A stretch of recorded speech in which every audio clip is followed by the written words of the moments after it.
ॐ श्री पंचवदनायाञ्जनेयाय नमः। ॐ अस्य श्री पंचमुख हनुमन्मन्त्रस्य ब्रह्मा ऋषिः गायत्री छन्दः पंचमुख विराट हनुमान् देवता।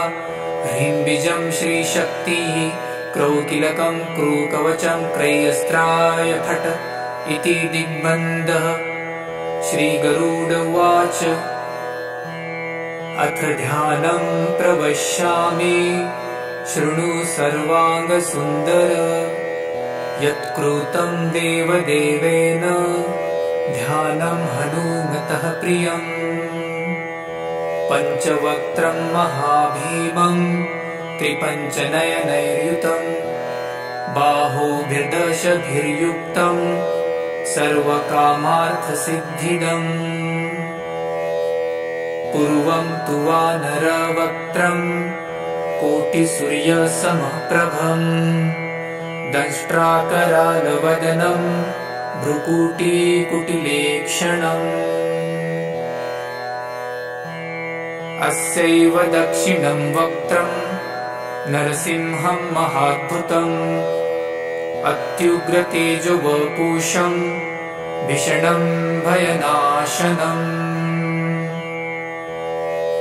पश्चिमं गारुडं वक्त्रं वक्रतुण्डं महाबलं सर्वनागप्रशमनं विषभूतादिकृन्तनम्। उत्तरं सौकरं वक्त्रं कृष्णं दीप्तं नभोपमं पातालसिंहवेताल ज्वररोगादिकृन्तनम्। ऊर्ध्वहयाननं घोरं दानवान्तकरं परं येन वक्त्रेण विप्रेन्द तारकाख्यं महासुरम्। जघान शरणं तत्स्यात् सर्वशत्रुहरं परं ध्यात्वा पञ्चमुखं रुद्रं हनुमन्तं दयानिधिम्। खड्गं त्रिशूलखड्वाङ्गं पाशमङ्कुशपर्वतं मुष्टिकौमुदीवृक्षं धारयन्तं कमण्डलुम्। भिन्दीपालं ध्यानमृदां दशभिर्मुनिपुङ्गवम् एतान्यायुधजालानि धारयन्त भजाम्यहम्। प्रेतासनोपविष्टं तं सर्वाभरणभूषितं दिव्यमाल्याम्बरधरं दिव्यगन्धानुलेपनम्। सर्वाश्चर्यमयं देवं हनुमद्विशतोमुखं पञ्चास्यमच्युतमनेकविचित्रवर्णवक्त्रं शशाङ्कशिखरं कपिराजवर्यं पीताम्बरादिमुकुटैरुपशोभिताङ्गं पिङ्गाक्षमाद्यमनिशं मनसा स्मरामि। मर्कटेशमहोत्साहं सर्वशत्रुहरं परं शत्रुसंहरमारक्ष श्रीमन्नापदमुद्धरम्। ॐ हरिमर्कटमर्कट मन्त्रमिदं परिलिख्यति लिख्यति वामतले। यदि नश्यन्ति नश्यन्ति शत्रुकुलं यदि मुच्यति मुच्यति वामलता। ॐ हरिमर्कटाय स्वाहा। ॐ नमो भगवते पंचवदनाय पूर्वकपिमुखाय सकलशत्रुसंहारकाय स्वाहा। ॐ नमो भगवते पंचवदनाय दक्षिणमुखाय करालवदनाय नरसिंहाय सकलभूतप्रमथनाय स्वाहा। ॐ नमो भगवते पंचवदनाय पश्चिममुखाय गरुडाननाय सकलविषहराय स्वाहा। ॐ नमो भगवते पंचवदनायोत्तरमुखायादिवराहाय सकलसम्पत्कराय स्वाहा। ॐ नमो भगवते पंचवदनायोर्ध्वमुखाय हयग्रीवाय सकलजनवशङ्कराय स्वाहा। ॐ अस्य श्रीपञ्चमुख हनुमन्मन्त्रस्य श्रीरामचन्द्र ऋषिः अनुष्टुपछन्दः पञ्चमुखवीर हनुमान देवता हनुमानिति बीजम् वायुपुत्र इति शक्तिः अञ्जनीसुत इति कीलकम् श्रीरामदूत हनुमत्प्रसाद सिद्ध्यर्थे जपे विनियोगः इति ऋषादिकम् विनश्येत। ॐ अञ्जनीसुताय अङ्गुष्ठाभ्याम् नमः। ॐ रुद्रमूर्तये तर्जनीभ्याम् नमः। ॐ वायुपुत्राय मध्यमाभ्याम् नमः। ॐ अग्निगर्भाय अनामिकाभ्याम् नमः। ॐ रामदूताय कनिष्ठिकाभ्याम् नमः।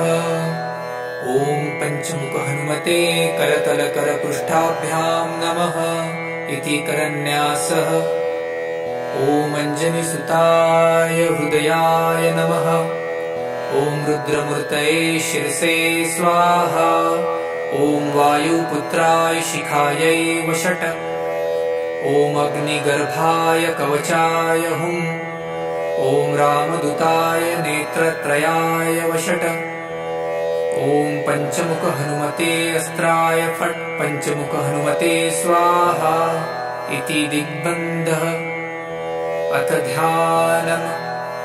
वन्दे वानर नारसिंह खगराट् क्रोडाश्ववक्त्रान्वितम् दिव्यालङ्करणम् त्रिपञ्चनयनम् देवीप्यमानम् रुचा हस्ताब्जैरसिकेटपुस्तकसुधारकुम्भाट्कुशाद्रीहलम् खट्वाङ्गम् फणिगुरुहम् दशभुजम् सर्वारिवीरापहम्।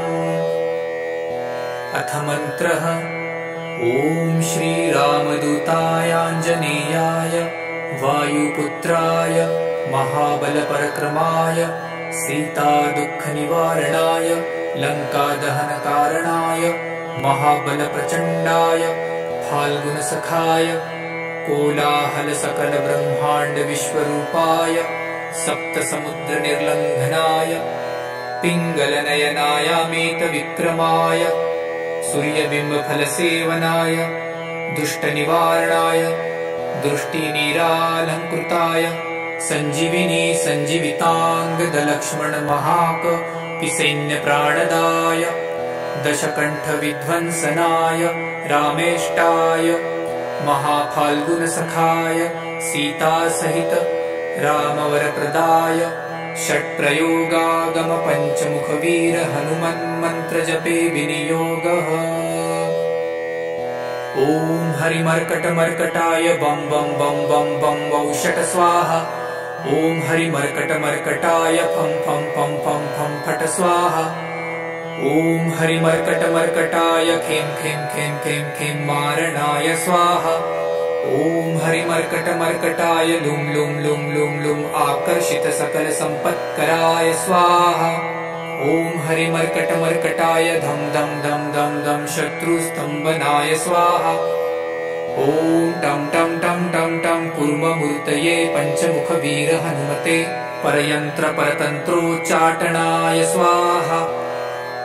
ॐ कं खं गं घं डं चं चं जं झं त्रं टं ठं डं ढं नं तं थं दं धं नं पं फं बं भं मं यं रं लं वं शं शं सं हं रं शं स्वाहा इति दिग्बन्धः। ॐ पूर्वकपिमुखाय पञ्चमुख हनुमते टं टं टं टं टं सकलशत्रुसंहारणाय स्वाहा। ॐ दक्षिणमुखाय पञ्चमुख हनुमते करालवदनाय नरसिंहाय ॐ ह्रां ह्रीं ह्रूं ह्रैं ह्रौं ह्रः सकलभूतप्रेतदमनाय स्वाहा। ॐ पश्चिममुखाय गरुडाननाय पञ्चमुख हनुमते मं मं मं मं मं सकलविषहराय स्वाहा।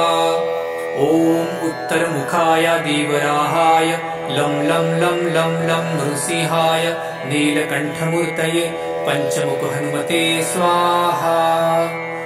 ॐ ऊर्ध्वमुखाय हयग्रीवाय रुं रुं रुं रुं रुं रुद्रमूर्तये सकलप्रयोजननिर्वाहकाय स्वाहा। ॐ ॐ अञ्जनिसुताय वायुपुत्राय महाबलाय सीताशोकनिवारणाय श्रीरामचन्द्रकृपापादुकाय महावीर्यप्रमथनाय ब्रह्माण्डनाथाय कामदाय पञ्चमुखवीरहनुमते स्वाहा। भूतप्रेतपिशाच ब्रह्मराक्षसशाकिनी डाकिन्यन्तरिक्षग्रह परयन्त्रपरतन्त्रोच्चाटनाय स्वाहा। सकलप्रयोजननिर्वाहकाय पञ्चमुखवीरहनुमते श्रीरामचन्द्रवरप्रसादाय जं जं जं जं जं स्वाहा। इदं कवचं पठित्वां तु महाकवचं पठेन्नरः एकवारं जपेत् स्तोत्रं सर्वशत्रुनिवारणम्। द्विवारं तु पठे नित्यं पुत्रपौत्रप्रवर्धनम्। त्रिवारं च पठे नित्यं सर्वसम्पत्करं शुभम्। चतुर्वारं पठे नित्यं सर्वरोगनिवारणम्। पञ्चवारं पठे नित्यं सर्वलोकवशङ्करम्। शङ्कारं च पठे नित्यं सर्वदेववशङ्करम्। सप्तवारं पठे नित्यं सर्वसौभाग्यदायकम्। अष्टवारं पठे नित्यमिष्टकामार्थसिद्धिदम्। नववारं पठे नित्यं राजभोगमवाप्नुयात्। दशवारं पठे नित्यं त्रैलोक्यज्ञानदर्शनम्। रुद्रावृत्तिं पठे नित्यं सर्वसिद्धिर्भवेत् ध्रुवम्। निर्बलो रोगयुक्तश्च महाव्याध्यादिपीडितः कवचस्मरणेनैव महाबलमवाप्नुयात्। इति श्रीसुदर्शनसंहितायां श्रीरामचन्द्रसीताप्रोक्तं श्रीपञ्चमुखहनुमत्कवचं सम्पूर्णम्। ॐ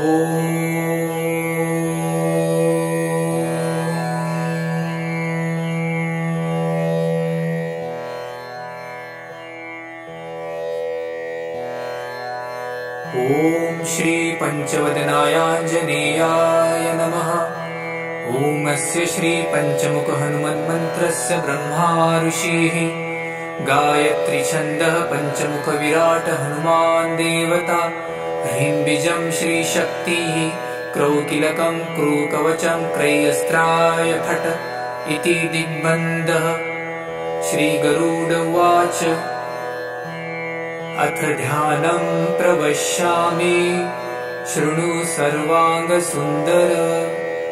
यत्कृतं देवदेवेन ध्यानं हनुमतः प्रियम्।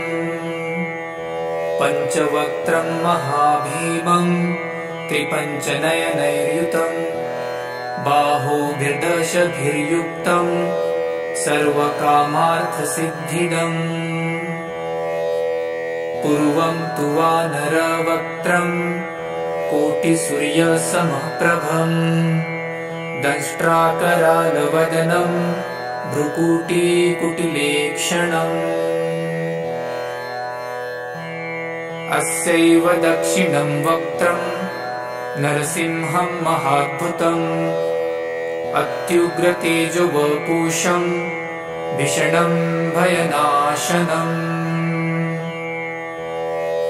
पश्चिमं गारुडं वक्त्रं वक्रतुण्डं महाबलं। सर्वनागप्रशमनं विषभूतादिकृन्तनम्। उत्तरं सौकरं वक्त्रं कृष्णं दीप्तं नभोपमम्। पातालसिंहवेताल ज्वररोगादिकृन्तनम्। ऊर्ध्वहयाननं घोरं दानवान्तकरं परम्।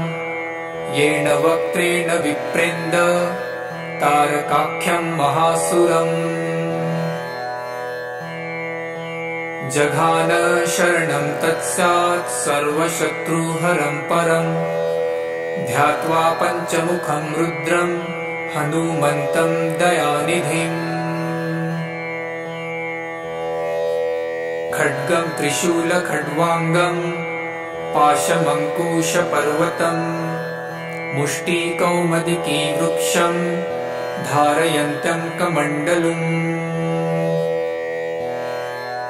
भिन्दीपालं ध्यानमृदां दशभिर्मुनिपुङ्गवम् एतान्यायुधजालानि धारयन्त भजाम्यहम्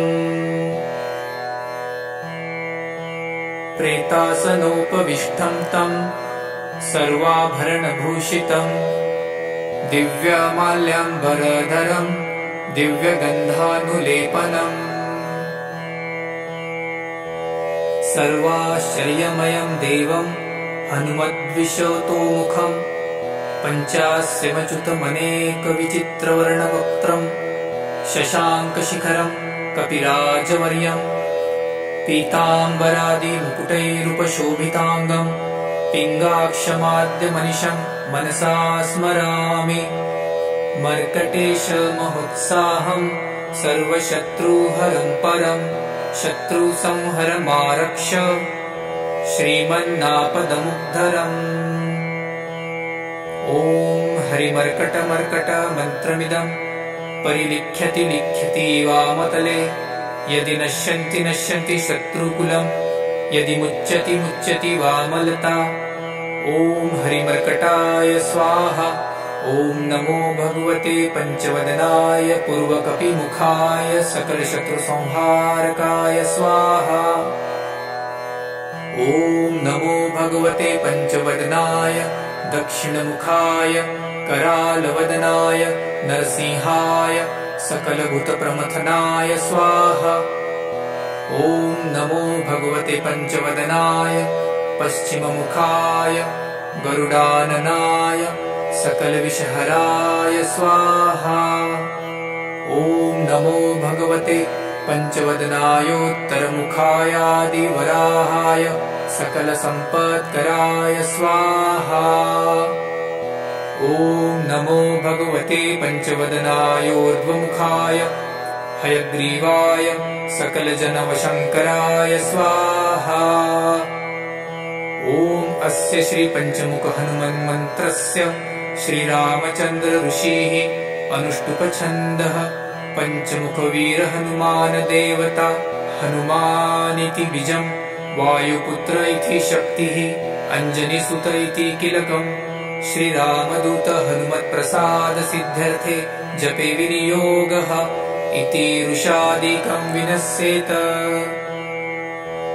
ॐ अञ्जनीसुताय अङ्गुष्ठाभ्यां नमः ॐ रुद्रमूर्तये तर्जनीभ्यां नमः ॐ वायुपुत्राय मध्यमाभ्यां नमः ॐ अग्निगर्भाय अनामिकाभ्यां नमः ॐ रामदूताय कनिष्ठिकाभ्यां नमः ॐ पञ्चमुखहनुमते करतलकरपृष्ठाभ्यां नमः इति करन्यासः ॐ अञ्जनीसुताय हृदयाय नमः ॐ रुद्रमूर्तये शिरसे स्वाहा ॐ वायुपुत्राय शिखायै वषट् ॐ अग्निगर्भाय कवचाय हुम् ॐ रामदूताय नेत्रत्रयाय वषट् ॐ पञ्चमुखहनुमते अस्त्राय फट् पञ्चमुखहनुमते स्वाहा इति दिग्बन्धः अथ ध्यानम् वन्दे वानरनारसिंह खगराट्क्रोडाश्ववक्त्रान्वितं दिव्यालङ्करणं त्रिपञ्चनयनं देवीप्यमानं रुचा हस्ताब्जैरसिकेटपुस्तकसुधारकुम्भाट्कृशाद्रिहलं खट्वाङ्गं फणिगुरुहं दशभुजं सर्वारिवीरापहम् अथ मन्त्रः ॐ श्रीरामदूताय आञ्जनेयाय वायुपुत्राय महाबलपरक्रमाय सीतादुःखनिवारणाय लङ्कादहनकारणाय महाबलप्रचण्डाय फाल्गुनसखाय कोलाहलसकलब्रह्माण्डविश्वरूपाय सप्तसमुद्रनिर्लङ्घनाय पिङ्गलनयनायामेतविक्रमाय सूर्यबिम्बफलसेवनाय दुष्टनिवारणाय दृष्टिनिरालङ्कृताय सञ्जीविनी सञ्जीविताङ्गदलक्ष्मणमहाकपिसैन्यप्राणदाय दशकण्ठविध्वंसनाय रामेष्टाय महाफाल्गुनसखाय सीतासहित रामवरप्रदाय षट्प्रयोगागमपञ्चमुखवीर हनुमन्मन्त्रजपे विनियोगः। ॐ हरिमर्कटमर्कटाय बं बं बं बं बं वौषट स्वाहा। ॐ हरिमर्कटमर्कटाय फं फं फं फं फं फट स्वाहा। ॐ हरिमर्कटमर्कटाय खें खें खें खें खें मारणाय स्वाहा। ॐ हरिमर्कटमर्कटाय लुं लुं लुं लुं लुं आकर्षित सकलसम्पत्कराय स्वाहा। ॐ हरिमर्कटमर्कटाय धं धं धं धं धं शत्रुस्तम्भनाय स्वाहा। ॐ टं टं टं टं टं कूर्ममूर्तये पञ्चमुखवीर हनुमते परयन्त्रपरतन्त्रोच्चाटनाय स्वाहा। ॐ कं खं गं घं डं चं चं जं झं त्रं टं ठं डं धं नं तं थं दं धं नं पं फं बं भं मं यं रं लं वं शं शं सं हं रं शं स्वाहा इति दिग्बन्धः। ॐ पूर्वकपिमुखाय पञ्चमुख हनुमते टं टं टं टं टं सकलशत्रुसंहारणाय स्वाहा। ॐ दक्षिणमुखाय पञ्चमुख हनुमते करालवदनाय नरसिंहाय ॐ ह्रां ह्रीं ह्रूं ह्रैं ह्रौं ह्रः सकलभूतप्रेतदमनाय स्वाहा। ॐ पश्चिममुखाय गरुडाननाय पञ्चमुख हनुमते मं मं मं मं मं सकलविषहराय स्वाहा।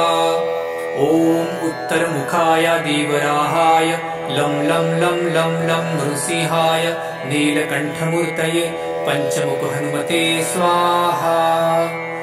ॐ ऊर्ध्वमुखाय हयग्रीवाय रुं रुं रुं रुं रुं रुद्रमूर्तये सकलप्रयोजननिर्वाहकाय स्वाहा। ॐ अञ्जनिसुताय वायुपुत्राय महाबलाय सीताशोकनिवारणाय श्रीरामचन्द्रकृपापादुकाय महावीर्यप्रमथनाय ब्रह्माण्डनाथाय कामदाय पञ्चमुखवीर हनुमते स्वाहा। भूतप्रेतपिशाच ब्रह्मराक्षसशाकिनी डाकिन्यन्तरिक्षग्रह परयन्त्रपरतन्त्रोच्चटनाय स्वाहा। सकलप्रयोजननिर्वाहकाय पञ्चमुखवीर हनुमते श्रीरामचन्द्रवरप्रसादाय जं जं जं जं जं स्वाहा। इदं कवचं पठित्वां तु महाकवचं पठेन्नरः एकवारं जपेत् स्तोत्रं सर्वशत्रुनिवारणम्। द्विवारं तु पठे नित्यं पुत्रपौत्रप्रवर्धनम्। त्रिवारं च पठे नित्यं सर्वसम्पत्करं शुभम्। चतुर्वारं पठे नित्यं सर्वरोगनिवारणम्। पञ्चवारं पठे नित्यं सर्वलोकवशङ्करम्। शङ्कारं च पठे नित्यं सर्वदेववशङ्करम्। सप्तवारं पठे नित्यं सर्वसौभाग्यदायकम्। अष्टवारं पठे नित्यमिष्टकामार्थसिद्धिदम्। नववारं पठे नित्यं राजभोगमवाप्नुयात्। दशवारं पठे नित्यं त्रैलोक्यज्ञानदर्शनम्। रुद्रावृत्तिं पठे नित्यं सर्वसिद्धिर्भवेत् ध्रुवम्। निर्बलो रोगयुक्तश्च महाव्याध्यादिपीडितः कवचस्मरणेनैव महाबलमवाप्नुयात् इति श्रीसुदर्शनसंहितायां श्रीरामचन्द्रसीताप्रोक्तं श्रीपञ्चमुख हनुमत्कवचं सम्पूर्णम्। ॐ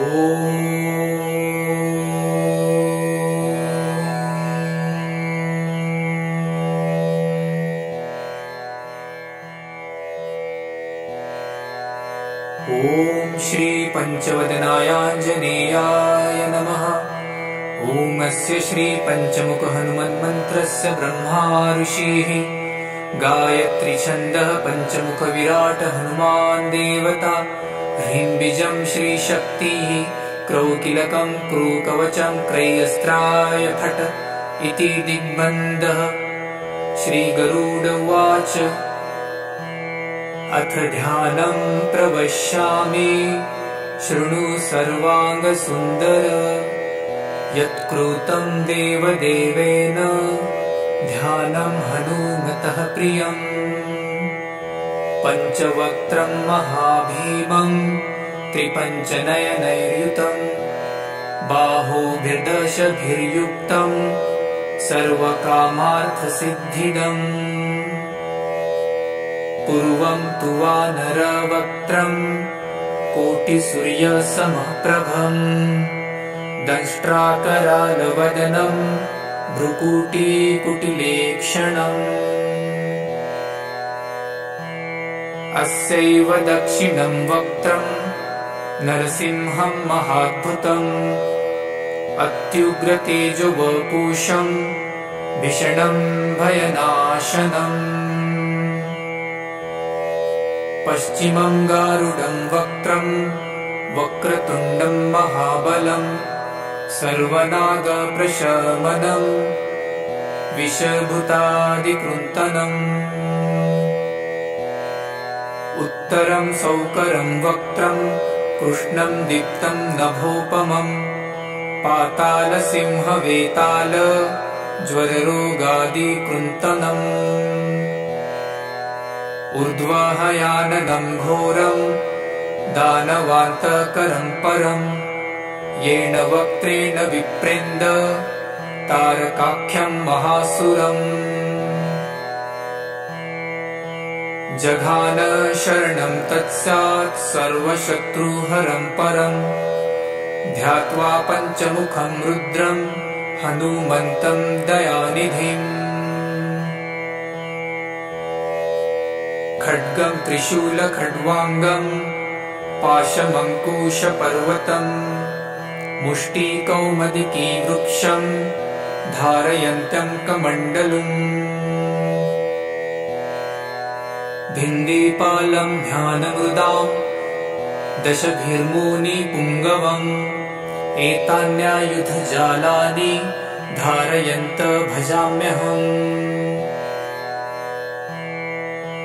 प्रेतासनोपविष्टं तं सर्वाभरणभूषितं दिव्यमाल्याम्बरधरं दिव्यगन्धानुलेपनम्। सर्वाश्चर्यमयं देवं हनुमद्विशतोमुखं पञ्चास्यमच्युतमनेकविचित्रवर्णवक्त्रं शशाङ्कशिखरं कपिराजवर्यं पीताम्बरादिमुकुटैरुपशोभिताङ्गं पिङ्गाक्षमाद्यमनिशं मनसा स्मरामि। मर्कटेशमहोत्साहं सर्वशत्रुहरं परं शत्रुसंहरमारक्ष श्रीमन्नापदमुद्धरम्।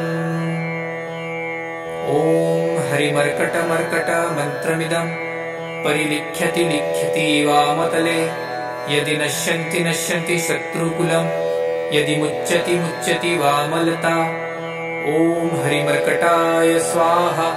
ॐ नमो भगवते पंचवदनाय पूर्वकपिमुखाय सकलशत्रुसंहारकाय स्वाहा। ॐ नमो भगवते पंचवदनाय दक्षिणमुखाय करालवदनाय नरसिंहाय सकलभूतप्रमथनाय स्वाहा।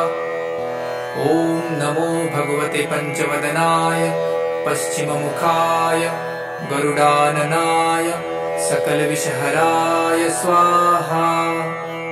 ॐ नमो भगवते पंचवदनायोत्तरमुखायादिवराहाय सकलसम्पत्कराय स्वाहा। ॐ नमो भगवते पंचवदनायोर्ध्वमुखाय हयग्रीवाय सकलजनवशङ्कराय स्वाहा। ॐ ॐ अस्य श्री पंचमुख हनुमन्मन्त्रस्य श्रीरामचन्द्र ऋषिः अनुष्टुप्छन्दः पंचमुखवीर हनुमान देवता हनुमानिति बीजं वायुपुत्र इति शक्तिः अंजनीसुत इति कीलकम् श्रीरामदूत हनुमत्प्रसाद सिद्ध्यर्थे जपे विनियोगः इति ऋषादिकं विनश्येत। ॐ अंजनीसुताय अंगुष्ठाभ्यां नमः। ॐ रुद्रमूर्तये तर्जनीभ्यां नमः। ॐ वायुपुत्राय मध्यमाभ्यां नमः। ॐ अग्निगर्भाय अनामिकाभ्यां नमः। ॐ रामदूताय कनिष्ठिकाभ्यां नमः। ॐ पंचमुख हनुमते करतलकरपृष्ठाभ्यां नमः इति करन्यासः। ॐ अंजनीसुताय हृदयाय नमः। ॐ रुद्रमूर्तये शिरसे स्वाहा। ॐ वायुपुत्राय शिखायै वषट्। ॐ अग्निगर्भाय कवचाय हुम्। ॐ रामदूताय नेत्रत्रयाय वषट्। ॐ पंचमुख हनुमते अस्त्राय फट्। पंचमुख हनुमते स्वाहा इति दिग्बन्धः। अथ ध्यानम्। वन्दे वानर नारसिंह खगराट् क्रोडाश्ववक्त्रान्वितं दिव्यालङ्करणं त्रिपञ्चनयनं देवीप्यमानं रुचा हस्ताब्जैरसिकेटपुस्तकसुधारकुम्भाट्कुशाद्रीहलं खट्वाङ्गं फणिगुरुहं दशभुजं सर्वारिवीरापहम्। अथ मन्त्रः। ॐ श्रीरामदूताय आञ्जनेयाय वायुपुत्राय महाबलपरक्रमाय सीतादुःखनिवारणाय लङ्कादहनकारणाय महाबलप्रचण्डाय फाल्गुनसखाय कोलाहलसकलब्रह्माण्डविश्वरूपाय सप्तसमुद्रनिर्लङ्घनाय पिङ्गलनयनायामेतविक्रमाय सूर्यबिम्बफलसेवनाय दुष्टनिवारणाय दृष्टिनीरालङ्कृताय सञ्जीविनी सञ्जीविताङ्गदलक्ष्मणमहाकपिसैन्यप्राणदाय दशकण्ठविध्वंसनाय रामेष्टाय महाफाल्गुनसखाय सीतासहित रामवरप्रदाय षट्प्रयोगागम पंचमुखवीर हनुमन्मन्त्रजपे विनियोगः। ॐ हरिमर्कटमर्कटाय बं बं बं बं बं वौषट स्वाहा। ॐ हरिमर्कटमर्कटाय फं फं फं फं फं फट स्वाहा। ॐ हरिमर्कटमर्कटाय खें खें खें खें खें मारणाय स्वाहा। ॐ हरिमर्कटमर्कटाय लुं लुं लुं लुं लुं आकर्षितसकलसम्पत्कराय स्वाहा। ॐ हरिमर्कटमर्कटाय धं धं धं धं धं शत्रुस्तम्भनाय स्वाहा। ॐ टं टं टं टं टं कूर्ममूर्तये पंचमुखवीर हनुमते परयन्त्रपरतन्त्रोच्चाटनाय स्वाहा। ॐ कं खं गं घं डं चं चं जं झं त्रं टं ठं डं ढं नं तं थं दं धं नं पं फं बं भं मं यं रं लं वं शं शं सं हं रं शं स्वाहा इति दिग्बन्धः। ॐ पूर्वकपिमुखाय पंचमुख हनुमते टं टं टं टं टं सकलशत्रुसंहारणाय स्वाहा। ॐ दक्षिणमुखाय पंचमुख हनुमते करालवदनाय नरसिंहाय ॐ ह्रां ह्रीं ह्रूं ह्रैं ह्रौं ह्रः सकलभूतप्रेतदमनाय स्वाहा। ॐ पश्चिममुखाय गरुडाननाय पंचमुख हनुमते मं मं मं मं मं सकलविषहराय स्वाहा। ॐ उत्तरमुखाय दीवराहाय लं लं लं लं लं नृसिंहाय नीलकण्ठमूर्तये पंचमुख हनुमते स्वाहा। ॐ ऊर्ध्वमुखाय हयग्रीवाय रुं रुं रुं रुं रुं रुद्रमूर्तये सकलप्रयोजननिर्वाहकाय स्वाहा। ॐ ॐ अञ्जनिसुताय वायुपुत्राय महाबलाय सीताशोकनिवारणाय श्रीरामचन्द्रकृपापादुकाय महावीर्यप्रमथनाय ब्रह्माण्डनाथाय कामदाय पञ्चमुखवीर हनुमते स्वाहा। भूतप्रेतपिशाच ब्रह्मराक्षसशाकिनी डाकिन्यन्तरिक्षग्रह परयन्त्रपरतन्त्रोच्चाटनाय स्वाहा। सकलप्रयोजननिर्वाहकाय पञ्चमुखवीर हनुमते श्रीरामचन्द्रवरप्रसादाय जं जं जं जं जं स्वाहा। इदं कवचं पठित्वां तु महाकवचं पठेन्नरः एकवारं जपेत् स्तोत्रं सर्वशत्रुनिवारणम्। द्विवारं तु पठे नित्यं पुत्रपौत्रप्रवर्धनम्। त्रिवारं च पठे नित्यं सर्वसम्पत्करं शुभम्। चतुर्वारं पठे नित्यं सर्वरोगनिवारणम्। पञ्चवारं पठे नित्यं सर्वलोकवशङ्करम्। शङ्कारं च पठे नित्यं सर्वदेववशङ्करम्। सप्तवारं पठे नित्यं सर्वसौभाग्यदायकम्। अष्टवारं पठे नित्यमिष्टकामार्थसिद्धिदम्। नववारं पठे नित्यं राजभोगमवाप्नुयात्। दशवारं पठे नित्यं त्रैलोक्यज्ञानदर्शनम्। रुद्रावृत्तिं पठे नित्यं सर्वसिद्धिर्भवेत् ध्रुवम्। निर्बलो रोगयुक्तश्च महाव्याध्यादिपीडितः कवचस्मरणेनैव महाबलमवाप्नुयात्। इति श्रीसुदर्शनसंहितायां श्रीरामचन्द्रसीता प्रोक्तं श्रीपञ्चमुखहनुमत्कवचं सम्पूर्णम्।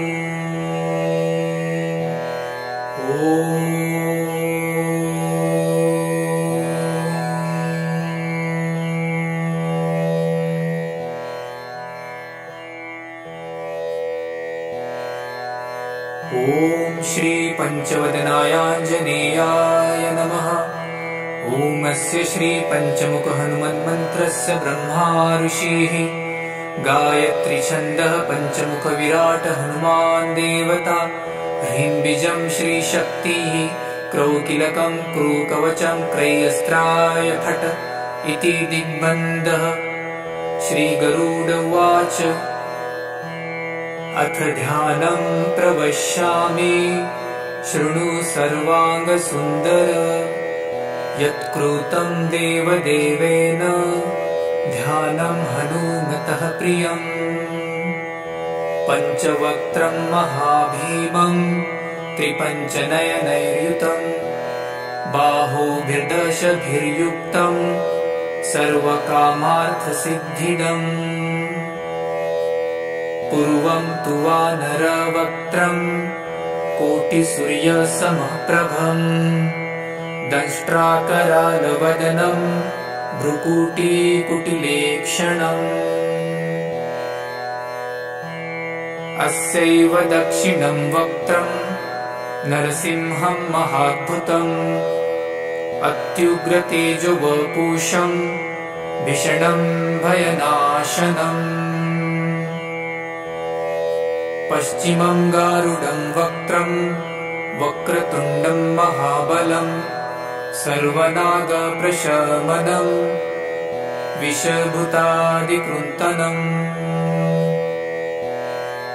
उत्तरं सौकरं वक्त्रं कृष्णं दीप्तं नभोपमम्।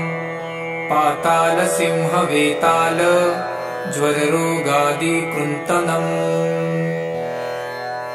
ऊर्ध्वहयाननं घोरं दानवान्तकरं परम्। येन वक्त्रेण विप्रेन्द तारकाख्यं महासुरम्। जघान शरणं तत्स्यात् सर्वशत्रुहरं परम्। ध्यात्वा पञ्चमुखं रुद्रं हनुमन्तं दयानिधिम्। खड्गं त्रिशूलखड्वाङ्गं पाशमङ्कुशपर्वतं मुष्टिकौमदिकीवृक्षं धारयन्तं कमण्डलुम् भिन्दीपालं ध्यानमृदां दशभिर्मुनिपुङ्गवम् एतान्यायुधजालानि धारयन्त भजाम्यहम् प्रेतासनोपविष्टं तं सर्वाभरणभूषितं दिव्यमाल्याम्बरधरं दिव्यगन्धानुलेपनम् सर्वाश्चर्यमयं देवं हनुमद्विशतोमुखं पञ्चास्यमच्युतमनेकविचित्रवर्णवक्त्रं शशाङ्कशिखरं कपिराजवर्यं पीताम्बरादिमुकुटैरुपशोभिताङ्गं पिङ्गाक्षमाद्यमनिशं मनसा स्मरामि मर्कटेशमहोत्साहं सर्वशत्रुहरं परं शत्रुसंहरमारक्ष श्रीमन्नापदमुद्धरम् ॐ हरिमर्कटमर्कटमन्त्रमिदं परिलिख्यति लिख्यति वामतले यदि नश्यन्ति नश्यन्ति शत्रुकुलं यदि मुच्यति मुच्यति वामलता ॐ हरिमर्कटाय स्वाहा ॐ नमो भगवते पञ्चवदनाय पूर्वकपिमुखाय सकलशत्रुसंहारकाय स्वाहा ॐ नमो भगवते पञ्चवदनाय दक्षिणमुखाय करालवदनाय नरसिंहाय सकलभूतप्रमथनाय स्वाहा ॐ नमो भगवते पञ्चवदनाय पश्चिममुखाय गरुडाननाय सकलविषहराय स्वाहा ॐ नमो भगवते पञ्चवदनायोत्तरमुखायादिवराहाय सकलसम्पत्कराय स्वाहा ॐ नमो भगवते पञ्चवदनायोर्ध्वमुखाय हयग्रीवाय सकलजनवशङ्कराय स्वाहा ॐ अस्य श्रीपञ्चमुखहनुमन्मन्त्रस्य श्रीरामचन्द्र ऋषिः अनुष्टुपछन्दः पञ्चमुखवीरहनुमानदेवता हनुमानिति बीजं वायुपुत्र इति शक्तिः अञ्जनीसुत इति किलकम् श्रीरामदूत हनुमत्प्रसादसिद्ध्यर्थे जपे विनियोगः इति ऋषादिकं विनश्येत ॐ अञ्जनीसुताय अङ्गुष्ठाभ्यां नमः ॐ रुद्रमूर्तये तर्जनीभ्यां नमः ॐ वायुपुत्राय मध्यमाभ्यां नमः ॐ अग्निगर्भाय अनामिकाभ्यां नमः ॐ रामदूताय कनिष्ठिकाभ्यां नमः ॐ पञ्चमुखहनुमते करतलकरपृष्ठाभ्यां नमः इति करन्यासः ॐ अञ्जनीसुताय हृदयाय नमः ॐ रुद्रमूर्तये शिरसे स्वाहा ॐ वायुपुत्राय शिखायै वषट् ॐ अग्निगर्भाय कवचाय हुम् ॐ रामदूताय नेत्रत्रयाय वषट् ॐ पञ्चमुखहनुमते अस्त्राय फट् पञ्चमुखहनुमते स्वाहा इति दिग्बन्धः अथ ध्यानम् वन्दे वानरनारसिंह खगराट्क्रोडाश्ववक्त्रान्वितं दिव्यालङ्करणं त्रिपञ्चनयनं देवीप्यमानं रुचा हस्ताब्जैरसिकेटपुस्तकसुधारकुम्भाट्कृशाद्रिहलं खट्वाङ्गं फणिगुरुहं दशभुजं सर्वारिवीरापहम् अथ मन्त्रः ॐ श्रीरामदूतायाञ्जनेयाय वायुपुत्राय महाबलपरक्रमाय सीतादुःखनिवारणाय लङ्कादहनकारणाय महाबलप्रचण्डाय फाल्गुनसखाय कोलाहलसकलब्रह्माण्डविश्वरूपाय सप्तसमुद्रनिर्लङ्घनाय पिङ्गलनयनायामेतविक्रमाय सूर्यबिम्बफलसेवनाय दुष्टनिवारणाय दृष्टिनिरालङ्कृताय सञ्जीविनी सञ्जीविताङ्गदलक्ष्मणमहाकपिसैन्यप्राणदाय दशकण्ठविध्वंसनाय रामेष्टाय महाफाल्गुनसखाय सीतासहित रामवरप्रदाय षट्प्रयोगागमपञ्चमुखवीर हनुमन्मन्त्रजपे विनियोगः। ॐ हरिमर्कटमर्कटाय बं बं बं बं बं वौषट स्वाहा। ॐ हरिमर्कटमर्कटाय फं फं फं फं फं फट स्वाहा। ॐ हरिमर्कटमर्कटाय खें खें खें खें खें मारणाय स्वाहा। ॐ हरिमर्कटमर्कटाय लुं लुं लुं लुं लुं आकर्षित सकलसम्पत्कराय स्वाहा। ॐ हरिमर्कटमर्कटाय धं धं धं धं धं शत्रुस्तम्भनाय स्वाहा। ॐ टं टं टं टं टं कूर्ममूर्तये पञ्चमुखवीर हनुमते परयन्त्रपरतन्त्रोच्चाटनाय स्वाहा।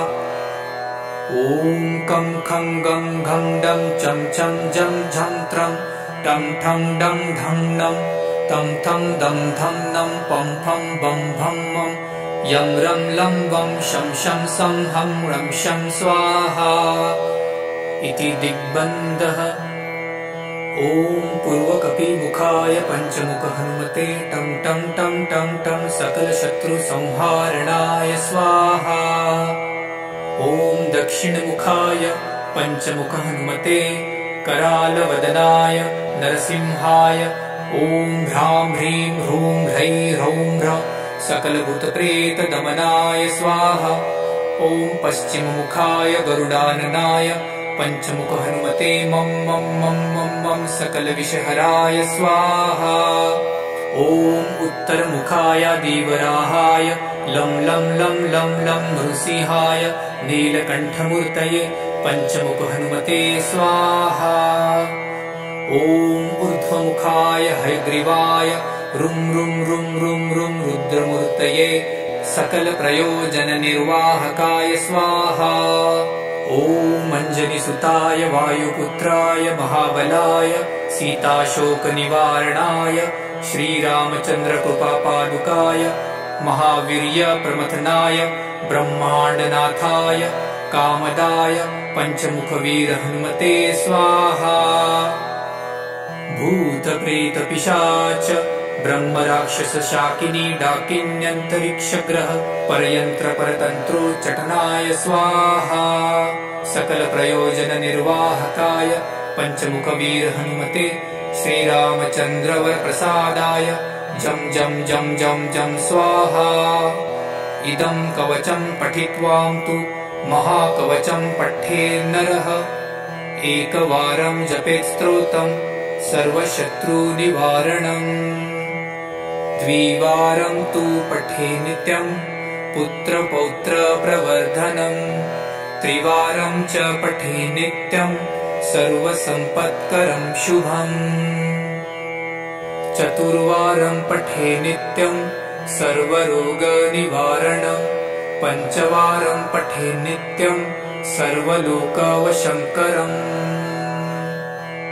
शङ्कारं च पठे नित्यं सर्वदेववशङ्करम्। सप्तवारं पठे नित्यं सर्वसौभाग्यदायकम्। अष्टवारं पठे नित्यमिष्टकामार्थसिद्धिदम्। नववारं पठे नित्यं राजभोगमवाप्नुयात्। दशवारं पठे नित्यं त्रैलोक्यज्ञानदर्शनम्। रुद्रावृत्तिं पठे नित्यं सर्वसिद्धिर्भवेत् ध्रुवम्। निर्बलो रोगयुक्तश्च महाव्याध्यादिपीडितः कवचस्मरणेनैव महाबलमवाप्नुयात् इति श्रीसुदर्शनसंहितायां श्रीरामचन्द्रसीता प्रोक्तं श्रीपञ्चमुख हनुमत्कवचं सम्पूर्णम्। ॐ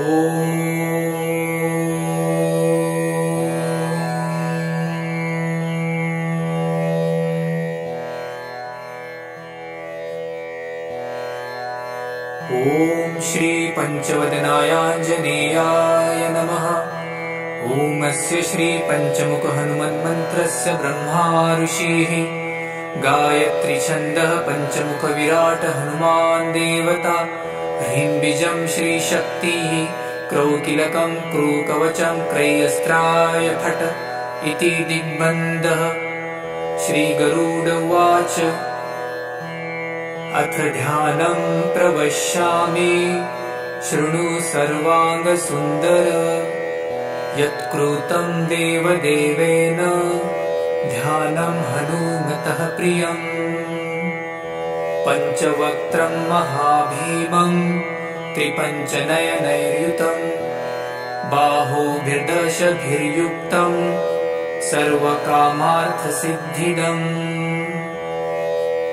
पूर्वं तु वानरवक्त्रं कोटिसूर्यसमप्रभं दंष्ट्राकरालवदनं भ्रुकुटिकुटिलेक्षणम्। अस्यैव दक्षिणं वक्त्रं नरसिंहं महाद्भुतम् अत्युग्रतेजोवपुषं भीषणं भयनाशनम्। पश्चिमं गारुडं वक्त्रं वक्रतुण्डं महाबलं सर्वनागप्रशमनं विषभूतादिकृन्तनम्। उत्तरं सौकरं वक्त्रं कृष्णं दीप्तं नभोपमं पातालसिंहवेताल ज्वररोगादिकृन्तनम्। ऊर्ध्वहयाननं घोरं दानवान्तकरं परं येन वक्त्रेण विप्रेन्द तारकाख्यं महासुरम्। जघान शरणं तत्स्यात् सर्वशत्रुहरं परं ध्यात्वा पञ्चमुखं रुद्रं हनुमन्तं दयानिधिम्। खड्गं त्रिशूलखड्वाङ्गं पाशमङ्कुशपर्वतं मुष्टिकौमुदीवृक्षं धारयन्तं कमण्डलुम्।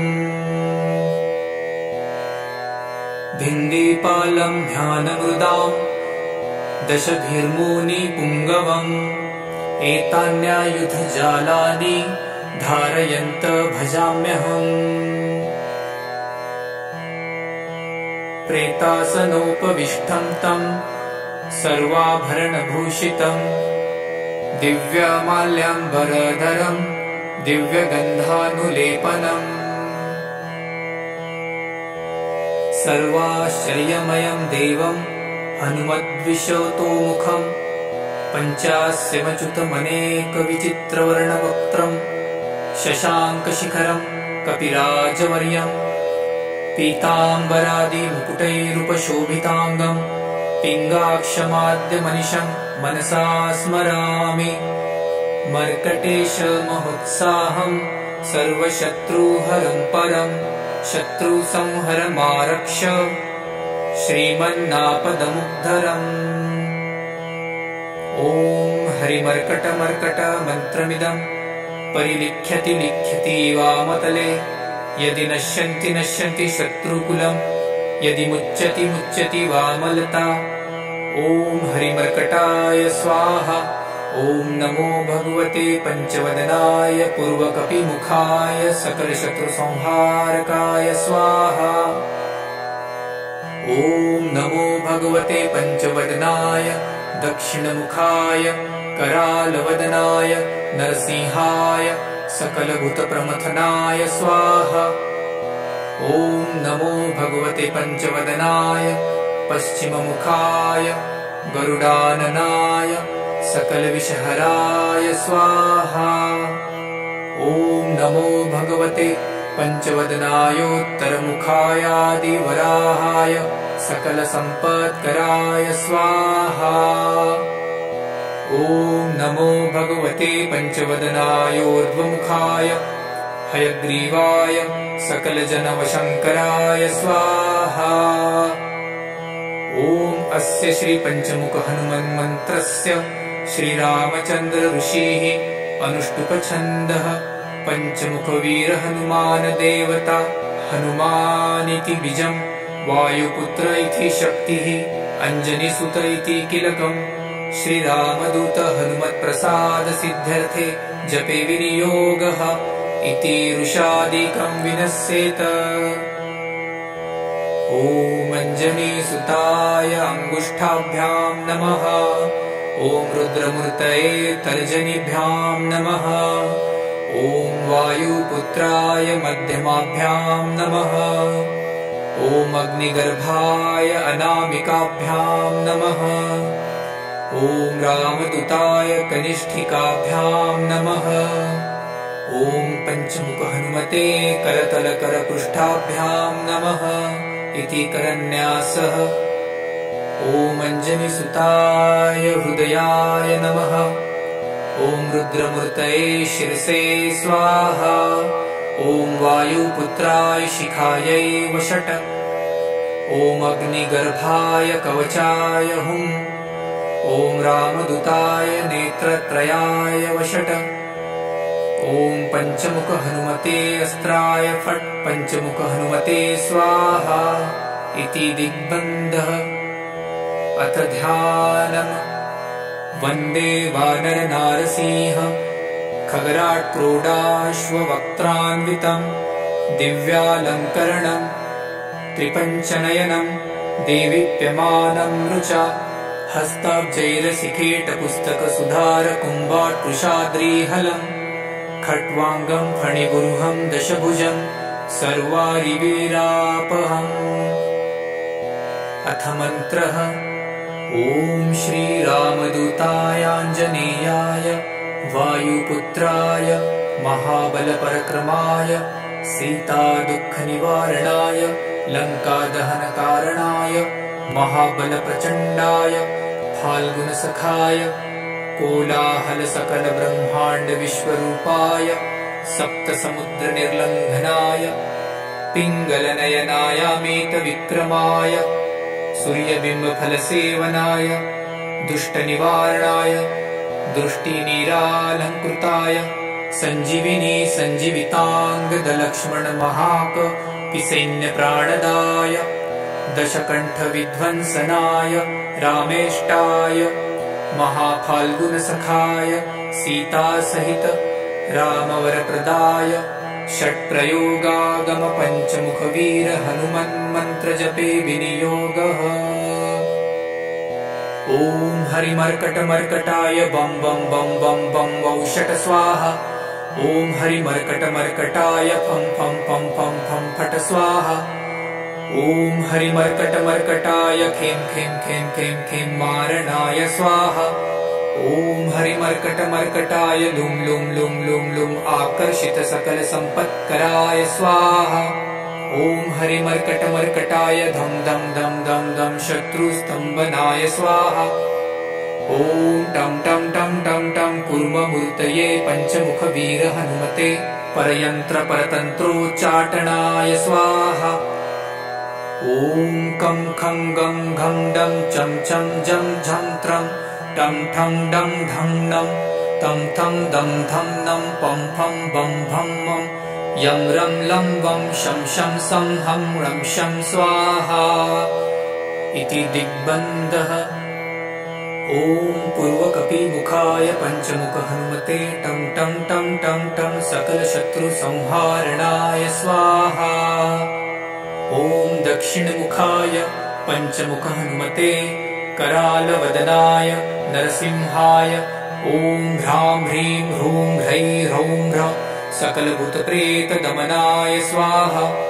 ॐ पश्चिममुखाय गरुडाननाय पंचमुख हनुमते मं मं मं मं मं सकलविषहराय स्वाहा। ॐ उत्तरमुखाय दीवराहाय लं लं लं लं लं नृसिंहाय नीलकण्ठमूर्तये पंचमुख हनुमते स्वाहा।